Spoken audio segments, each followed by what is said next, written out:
காதல் காதலிக்கிறதுக்கு முன்னாடி மோதல் என்பது நடைபெறும். அப்போ எதற்காக அந்த காதலுக்கு முன்னாடி நடக்கிற அந்த மோதல்னா, எப்படி இவங்ககிட்ட பழகணும்? எப்படி இவங்ககிட்ட வாழணும்? எப்படி இவங்ககிட்ட பேசணும்? அப்படிங்கிறது தெரிஞ்சுக்கிறதுக்காக ஃபர்ஸ்ட்டு தப்பு பண்றாங்க. அதான் அந்த மோதல். தப்பு பண்ணா தான் சரியானவற்றை கண்டுபிடிக்க முடியும். எப்படி பேசணும்? எப்படி பழகணும்? எப்படி வாழணும்? இவங்க கூட சேர்ந்து எப்படி வாழ்றது? இவங்கள எப்படி நேசிக்கிறது என்பதை கற்றுக்கொள்வது. நேசிப்பதை கற்றுக்கொள்வதற்கு முன்னாடி தப்பு பண்றாங்க. எப்படியெல்லாம் நேசிக்கக்கூடாது, எப்படியெல்லாம் பேசக்கூடாது. இதுதான் இந்த காலகட்டம் தான் மோதல். இந்த மோதல் எங்க இப்போ வந்து அது மனசுக்குள்ள நடக்குது. அதத்தான் நம்ம காதலாக உணர்கிறார்கள். மனதுக்குள் நடக்கிற அந்த மோதல தான் காதலாக உணர்கிறார்கள். யார் கூட இவங்க சண்டை போடுறாங்க. சண்டை போடுறாங்கன்னா, அது உடல் பொருத்தத்தை அடிப்படையாகக் கொண்டு அந்த சண்டை மனதுக்குள் நடக்கிறது. மனதுக்குள் நடக்கும்போது அது காதலுக்கான முதல் பருவமாக இருக்கிறது. மோதலாக இருக்கிறது. மனதுக்குள் நடக்கிற அந்த சண்டை. எப்படி இவரை நேசிப்பது என்பது தெரியல. அதனால அதை தெரிந்து கொள்வதற்காக இவங்க சண்டை போடுறாங்க. சண்டை போடுவதற்கான பொருத்தமான நபராக இவர் இருக்கிறார்கள். அந்த பொருத்தம் இருப்பதால் தான் அந்த சண்டை இவர்களுக்குள் நடக்கிறது. இரு உடல்களுக்குள் நடக்கிறது. இரு உடம்புக்கு இடையே நடக்குது. அதை இவங்க மோதலா பார்க்குறாங்க. மனதுக்குள் அந்த மோதல் நடக்கிறது. மனதுக்குள் அவருடைய நினைப்பு வந்துகிட்டே இருக்கு. ஒருத்தருடைய நினைப்பு, இவனோட நினைப்பு அவளுக்கும், அவளோட நினைப்பு இவளுக்கும் வந்துகிட்டே இருக்குது. அப்ப இவங்க கனவு காண்றாங்க, கற்பனை பண்றாங்க. இவங்ககிட்ட எப்படி பேசணும்? இவங்ககிட்ட எப்படி வாழணும்? அந்த ஆசைகள் அதிகமா இருக்கு. அதே நேரத்தில அது மோதலாகவும் அது இருக்கிறது. எப்படி இவரை நேசிக்க வேண்டும் என்று தெரியவில்லை. தெரியாத ஒரு விஷயத்த இவர்ட்ட நான் கத்துக்கிறேன் அப்படிங்கிற ஒரு அனுபவமாவும் அது இருக்கு. புதுமையான ஒரு விஷயமா இருக்கு. இவங்கள நேசிப்பது எனக்கு புதுமையாக இருக்கிறது. எனக்கு தெரியவில்லை. இவரை நேசிப்பது எப்படின்னு தெரியல. அதனால அதை கற்றுக்கொள்ளுகிற ஆர்வத்தில பொறுமை இல்லாம சண்டை என்பது நடக்குது. அதுதான் மோதல். மனசுக்குள் நடக்கிற அந்த நிகழ்வு மோதல். அந்த மோதலுக்கு கடைசியில என்ன ஆகுது? ஒருத்தர் ஒருத்தர் சரண்டர் ஆகுறாங்க. கத்துக்கிறாங்க. இந்த சரண்டர் ஆகுறதுக்குள்ள என்ன ஆனாலும் நான் பிரிய மாட்டேன். ஈகோவெல்லாம் விடுறது. அந்த மோதலின் நெறைய மோதல்கள் நடக்குது. கடைசியில ஈகோ எல்லாத்தையும் முடிஞ்சு, நான் உன்னோடு தான் உன்னை நேசிப்பேன், உறுதியாக இருக்கிறேன். உன்னை நேசிப்பதில் உறுதியாக இருக்கிறேன். அது மாரி பரஸ்பரம் 2 பேருமே அப்படி உறுதியா இருக்கும்போது, அவங்க எப்படி நேசிப்பது என்பதை கற்றுக்கொண்டு விடுகிறார்கள். இருவரும். அப்போ மனதுக்குள் நடக்கிற அந்த மோதல் என்பது இப்ப நடக்காது. இப்ப வெளியில வந்துரும். மனதுக்குள் நடந்த அந்த மோதல் இருக்குல்ல, அது இப்ப வெளியில வரும். இனிமே மனதுக்குள்ளலாம் அவங்க இவங்கள பத்தி நெனைக்கிறதோ, அப்படிலாம் இல்லாம, இப்ப வெளியில அவங்க பார்த்துக்கிறாங்க. மனதுக்குள் பார்த்துக் கொண்டிருந்த இவர்கள், அந்த காதலனும் காதலியும் இப்பொழுது வெளியில் பார்த்துக் கொண்டிருக்கிறார்கள். அந்த மோதல் என்பது இப்ப முடிஞ்சு, குழப்பங்கள் முடிஞ்சிருச்சு. எப்படி நேசிப்பது என்பதை கற்றுக்கொண்டு விட்டார்கள். இப்ப வெளியில என்ன பண்ணுவாங்க?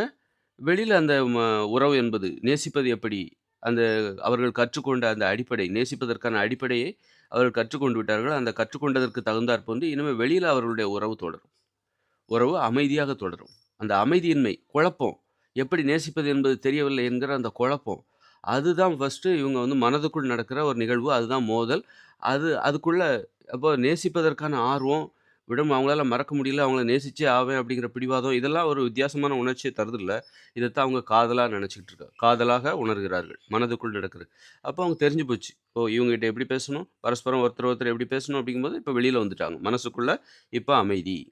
மனதுக்குள்ள அமைதியாகி விட்டது. இப்ப அவங்க வெளியில ஒருத்தர் ஒருத்தர் பார்த்து தெரிஞ்சு போச்சு. உன்ன எப்படி நேசிக்கணும்னு எனக்கு தெரிஞ்சு போச்சு. அ அப்படி பரஸ்பரம் தெரிஞ்சு அவங்க நேசிக்க ஆரம்பிக்கிறாங்க. காதலிக்க ஆரம்பிக்கிறாங்க. ஆனா அவங்க இப்ப நெருக்கமா இருக்காங்க, பக்கத்துல இருக்காங்க. பிரியல. இதுதான் காதல். அப்போ இப்ப நடக்குது பாருங்க. இப்ப இந்த உலகம் அமைதி இல்லாம இருக்கு பார்த்தீங்களா? இது ரொம்ப இப்போ இதுதான் மனித வாழ்க்கையா? இப்படித்தான் இருக்குமா? மனித வாழ்க்கைனாலே இப்படிதான் பயங்கரமா இருக்குமா? அமைதி இல்லாம இருக்குமா? இது மனிதர்கள் ஒருவரை ஒருவர் நேசிப்பதற்கான காலகட்டம். அவங்க எப்படி நேசிக்கணும்னு தெர்ல. இப்ப தான் மனிதராவதற்கான அந்த முயற்சியில இப்ப தான் முழுமை அடையிறாங்க. முழுமை அடையும்போது, முழுமை அடையிற காலகட்டத்தில இருக்கிறாங்க. இவ்வளோ காலமும் என்ன நடந்தது? ஒரு 2,00,000 வருஷம் வச்சுக்கோங்க. அவ்வளோதான் இருக்கும். மனித பயணம் என்பது வரலாறு பரி பரி பரிணாம வரலாறு என்பது 2,00,000 வருஷம் தான். மனிதர்கள் ஒருவருக்கொருவர் நேசிக்க தான் இப்ப அவங்க கத்துக்கிட்டு இருக்காங்க. எப்படி நேசிப்பது? அதுக்காக தான் இவ்வளோ குழப்பம். அடிச்சுக்கலாமா? வெட்டிக்கலாமா? துப்பாக்கியால சுட்டுக்கலாமா? கொலை பண்ணிக்கலாமா? ப இல்ல பண்ணக்கூடாது என்பதைத்தான் கற்றுக்கொள். அதை செய்த பிறகு அத பார்க்கும்போது கோரமா இருக்கு. இப்படி ஒரு வாழ்க்கை தேவையில்ல. இப்படி பிறரை துன்பப்படுத்தி தான் மனிதர்கள் வாழணுமா? இப்படித்தான் வாழணுமா? எப்படி வாழ்வது என்பதை கற்றுக்கொள்கிற பருவம் இது. அதில் உச்சகட்டத்தில் இருக்கிறார்கள் மனிதர்கள். இப்ப மனிதர்கள் எப்படி வாழ வேண்டும்? எப்படி நேசிக்க வேண்டும்? இதுபோன்ற சண்டைகள் எல்லாம் வருமா? மனித வாழ்க்கையில் கொலை கூட நடக்குமா? ஆ அப்புட்ன்னா, இதெல்லாம் வேண்டாங்க. அப்படிங்கிறது தெரிஞ்சு ஏன்னா அது பார்த்து அனுபவப்படுறாங்க. கோரமா இருக்கு. ஐயோ! தாங்க முடியாது. இப்படியெல்லாம் பிறரை துன்பப்படுத்தி வாழக்கூடாது. அதே துன்பம் நமக்கு வந்தால் என்ன செய்வது? ஐயோ! தாங்க முடியாது அப்படின்னு சொல்லி, அவங்க வந்து இப்படி எப்படி வாழ வேண்டும்? எப்படி பழக வேண்டும்? எப்படி நேசிக்க வேண்டும்? அப்படிங்கிறத கத்துக்கிற பருவம். அப்போ எப்படி நேசிப்பது? எப்படி வாழணும்? அப்படிங்கிறத எது தீர்மானிக்குது? உணவு தீர்மானிக்குது. நீ என்ன வயித்துக்குள்ள போடுறியோ, அதுதான் உனது சிந்தனையை தீர்மானிக்கிறது. அப்ப அந்த உணவு கட்டுப்பாட கடைபிடிக்கணும். நான் பிறரை எப்படி நேசிப்பது? அமைதியாக நேசிக்க வேண்டும். அமைதியா வாழணும்னா, ஆரோக்கியம் தருகிற உணவுகளை சாப்பிட்டா தான் நீ அமைதியா வாழ முடியும். நோய்களை தருகிற உணவுகள சாப்பிட்டா நீ அமைதியா வாழ முடியாது. அப்போ இதையும் கத்துக்கிறாங்க. இந்த காலகட்டத்தில உணவையும் கத்துக்கிறாங்க. அப்போ உடற்பயிற்சி எந்த அளவுக்கு முக்கியம்? அப்படிங்கிறதையும் கத்துக்கிறாங்க. ஏன் ஆடணும்? ஏன் பாடணும்? ஏன் விளையாடணும்? ஏன் நிரந்தரமா ஒரு இடத்துல வாழணும்? நாடோடித்தனமா ஏன் வாழக்கூடாது? புதுசு புதுசா பார்க்கலாமே! உலகத்தில எல்லா புதுமையும் எல்லாமே இருக்க தான் செய்யும். போய் பார்க்கறதா இருந்தா நீ பார்த்துக்கிட்டே தான் இருக்கணும். அப்ப கூட உன் வாழ்க்கையில முழுமையா அந்த உலகத்த பார்த்து முடியாது. ஆனா அது ஆபத்தானது. அதுல நிம்மதி கிடையாது. நீ நிரந்தரமா ஒரு ஊர்ல இரு. நிரந்தரமா ஒருவரை நேசிக்க பழகு. அ அதே நேரத்தில உன்ன விட்டு மத்தவங்க பிரியறாங்க அப்படின்னா ஒண்ணும் பண்ண முடியாது. பண்ண முடியாது. அதில நீயே இன்னொருத்தர பார்த்துட்டு இவங்ககிட்ட இருந்து விலக நினைச்சா அதுவும் ஒண்ணும் பண்ண முடியாது. அதனால தவிர்க்க முடியாது. இதெல்லாம் வந்து பிரிவு என்பது தவிர்க்க முடியாது. ஆனா நேசிப்பது என்பது பிற உயிரினங்களைப் போல அந்த நேரத்துக்கு வந்து புணர்ச்சியின் போது, சேர்க்கையின் போது, உடற்சேர்க்கையின் போது சேர்ந்துவிட்டு பிரிந்து விடுவதில்ல வாழ்க்கை. ரொம்ப நாள் இருக்கணும். ஒரு கணவன் மனைவி ரொம்ப நாள் இருக்கணும். 1 வருஷம், 2 வருஷம் இருக்கணும். ஆனா பிரிவு வரலாம். 2 வருஷங்கிறது எவ்வளோ பெரிய விஷயம்? 1 வருஷங்கிறது எவ்வளோ பெரிய விஷயம்? ஆனா ஒரு குழந்தை பொறந்துச்சுன்னா 8 வயசு வரைக்கும் பிரியக்கூடாது. குழந்தை 8 வயசுக்கு உட்பட்ட குழந்தை இல்லையா? அப்ப நீ 1 வருஷம் ஒருத்தரோட சேர்ந்து வாழ்ற, 2 வருஷம் சேர்ந்து வாழ்ற, 3 வருஷம் சேர்ந்து வாழ்ற, 4 வருஷம் சேர்ந்து வாழ்றன்னா, அது ரொம்ப பெரிய விஷயம். 10 வருஷம், 20 வருஷம், 30 வருஷம் சேர்ந்து வாழ்றோம்னா ரொம்ப விஷயம். இல்ல 2 வருஷத்திலே நாங்க பிரிஞ்சுட்டோம்னா, அதுவும் நல்ல பெரிய விஷயம் தான். 2 வருஷம் சேர்ந்து வாழ்ந்திருக்கேப்பா! அப்படி அதுவும் பெரிய விஷயம் தான். அ டெய்லி ஒருத்தர மாத்திக்கிட்டு இருக்காங்க. 1 மாசத்துக்கு அதான் வந்து மோசமா ரொம்ப ஓவரா பண்றாப்புல அப்படின்னு அர்த்தம். அந்த பிரிவதற்கான சுதந்திரத்தை ரொம்ப அவரு வந்து தவறான வழியில பயன்படுத்துறாரா? அல்லது அதுவும் சட்டப்பூர்வமா தான் பண்றாரு. அதுக்கும் அனுமதி தான். பிறர் ஒத்துழைக்கிறனால தான் அது பண்றாங்க. அதனால வந்து முறைப்படி பண்ணா எதுவுமே தப்பு கிடையாது. பிறர் அனுமதியோட, பிறர் விருப்பம் இல்லாம இங்க ஒண்ணும் நடக்கல. பிறர் விருப்பத்தோட தான் அது நடக்குது. ஆனா நிபந்தனைகளுக்கு உட்பட்டு 8 வயதிற்கு உட்பட்ட குழந்தைகள் இருந்தால் உன்னால் பிரிய முடியாது. 8 வயது கடந்த பிறகு தான் பிரிய முடியும். இந்த பிரிவதற்கான சுதந்திரம், அது எந்த எல்லைக்கும் போலாம். எந்த எல்லைக்கும் போனாலும் அத பத்தி நமக்கு என்ன? அவர் முறைப்படி தான் பண்றாரு அப்டின்னா, முறைப்படி தான் அந்த பொண்ணு அந்த மாரி பண்றா அப்டின்னா தப்பு கிடையாது. அது மாரி இப்ப மனிதர்கள் இன்னைக்கு இருக்கிற காலகட்டத்தில ஏன் போர் நடக்குது? ஏன் நோய்கள் அப்டின்னா, எப்படி வாழணும்? எப்படி அந்த மோதல் நடக்கிற காதலுக்கு முன்னாடி நடக்கிற ஒரு மோதல். காதல்ங்கிறது அமைதியானது. ரொம்ப அமைதியானது. பிறர் மனத புண்படுத்துற வேல அங்க ஆனா அந்த காதலுக்கு முன்னாடியான அந்த மோதலின் போது, ஒருவரோடும் மனத புண்படுத்துற நிகழ்வுலாம் நடக்கும். அப்ப ரொம்ப ஃபீல் பண்ணுவாங்க. பிரிஞ்சு பார்ப்பாங்க. பிரிஞ்சு பார்த்தாலும் பிரிய முடியாது. திரும்ப சேர்ந்துருவாங்க. உன்ன பிரிஞ்சுட்டு என்னால இருக்க முடியல. அ அப்படின்ட்டு அப்புறம் சேர்ந்துருவாங்க. அப்புறம் உன்ன பிரிஞ்சுட்டு என்னாலலாம் இருக்க முடியாதுப்பா அப்படின்னு நிரந்தரமா சேர்ந்து வாழ்ற அந்த நிகழ்வு தான் காதல். காதலில் ஏற்பட்ட அமைதி. அது மாரி தான் இன்னைக்கு மனிதர்கள் இனிமே வர காலங்கள்ல காதலிக்க போறாங்க. இப்போ இது நாள் வரைக்கும் இந்த 2,00,000 ஆண்டுகள் இருக்குல்ல, அந்த பரிணாம வளர்ச்சி வளர்ச்சி மனிதராவதற்கான அந்த முயற்சி ஒரு 2,00,000 வருஷம் தான். இது எல்லாமே மோதல். மோதலின் உச்சகட்டத்தில இருக்காங்க. மனிதர்கள் எப்படி வாழ வேண்டும்? எப்படி பழக வேண்டும்? எப்படி நேசிக்க வேண்டும்? எப்படி பேச வேண்டும்? எப்படி பேசக்கூடாது? எதை சாப்பிடக்கூடாது? எதை சாப்பிட வேண்டும்? உணவுகளை எந்தெந்த மாரியெல்லாம் உணவு கட்டுப்பாடுனா என்ன? உடற்பயிற்சியோட முக்கியத்துவம் என்ன? எப்படி வாழணும்? எப்படி தொழில் பண்ணணும்? இப்படி நிரந்தரமா இது எல்லாத்தையும் கத்துக்கிற ஒரு குழப்ப காலங்கள் தான் இது. கற்றுக்கொள்ளும்போது குழப்பங்கள் ஏற்படும். கோபங்கள் ஏற்படும். குழப்பங்களுக்கான தீர்வு கிடைக்காது. கோபங்கள் ஏற்படும். சண்டைகள் ஏற்படும். சச்சரவு, அமைதியின்மை இருக்கும். அதத்தான் இப்ப நம்ம பார்த்துட்டுருக்கோம். இந்த உலகத்தில பார்த்துட்டு இருக்கிறது அதுதான். இனிமே பாருங்க அமைதி அடைய போகிறது. இந்த மனித இனம் அமைதியான அந்த காதல் என்கிற அந்த தெளிவான எப்படி வாழணுங்கிறதுல அவங்களுக்கு சந்தேகமே இல்ல. இனிமே இருக்கிற பிள்ளைகள்லாம் பார்த்தீங்கன்னா, இனிமே பிறக்கிற பிள்ளைகள்லாம் அந்த வயது சார்ந்த வாழ்க்கைய அனுபவிக்கிறதுல தீவிரமா இருப்பாங்க. ஆடல், பாடல், விளையாட்டு, சந்தோஷம், உறவுகள், அன்பு, பாசம், கொண்டாட்டம், ஒரே சிரிப்பு, உணர்ச்சிபூர்வமா இருக்கும். அழுகை இருக்கும். ஆனா பிடித்தவர்களோடு உரிமையோடு அழுவார்கள். பாசமாக அழுவார்கள். அப்ப அந்த மாரி அம் கோவிச்சுக்கிறது, பேசாம இருக்கிறது அப்படின்னு சொல்லி உறவுகளோட மொய்ச்சுக்கிட்டு இருப்பாங்க. அப்படி மொச்சிக்கிட்டு சந்தோஷமா இருக்கிறது. புத்தகமா தூக்கி போட்டுருங்க. காதலா, காதலிக்காம இருக்க அவங்கள கண்ட்ரோல் பண்ணவே முடியாது. எல்லாருமே காதலிக்க புறப்பட்டா, நீங்க எப்படி தான் கண்ட்ரோல் பண்ணுவ?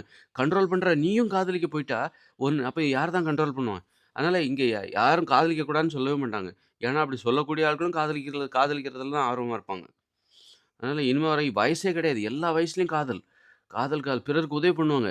"ஏன் தனியா இருக்கீங்க? அங்க ஒருத்தர் தனியா இருக்காங்க. பிடிச்சிருந்தா சேர்ந்து வாழுங்க." அப்படின்னு சொல்லிட்டு ஒரே காதல் தான் இனிமே. இனிமே வர உலகத்த பாருங்க. ஆச்சரியமா இருக்கும். அந்த எதிர்கால உலகத்தில் நுழைந்த முதல் மனிதன் தான் நானு. மனிதர்கள் இப்போ தான் முழுமையடையறாங்க. முழுமையடைந்த முதல் மனிதன். இனிமே மனிதர்களோட மனசுல எண்ணங்கள், கனவுகள், யோசனைகள் இருக்குல்ல வந்துகிட்டே இருக்காது. 5 நிமிஷம் தான் வரும். அதாவது 5 நிமிஷம் தான் வரும் அப்டின்னா, அது அப்பப்ப தான் வரும். சும்மா கூட்டி கழிச்சு பார்த்தா, ஒரு நாள் மனிதர்கள் விழித்திருக்கிற நேரம் விழித்திருக்கிற நேரம் அல்லது தூக்கத்தில கூட நமக்கு கனவு வருது. அப்படிங்கும்போது 24 மணி நேரத்தில ஒரு 1 1/2 மணி நேரம் கூட்டி கழிச்சு பார்த்தா, 1 1/2 மணி நேரம் தான் அந்த எண்ணங்கள், கனவுகள், யோசனைகள், சிந்தனைகள்லாம் வரும். மத்த நேரத்தில வராது. அந்த அளவுக்கு அப்பப்ப வரும் இடைவெளி, வெற்றிடம். இந்த சின்ன குழந்தைகளுக்கு எப்படி இருக்கும்? சின்ன குழந்தைகளுக்கு எண்ணங்கள், யோசனைகள் வந்துகிட்டேவா இருக்கும்? வராது. அப்ப அந்த நிலைய தான் நான் திரும்ப அடைஞ்சிருக்கேன். நீங்க உங்களால புரிஞ்சு கொள்ள முடியாத ஒரு நிலைய நான் அடையல. இவன் ஏதோ வித்தியாசமா கதை விடுறான் அப்படின்னு இல்ல. உங்களால புரிந்து கொள்ள முடியாத நிலைய நான் அடையல.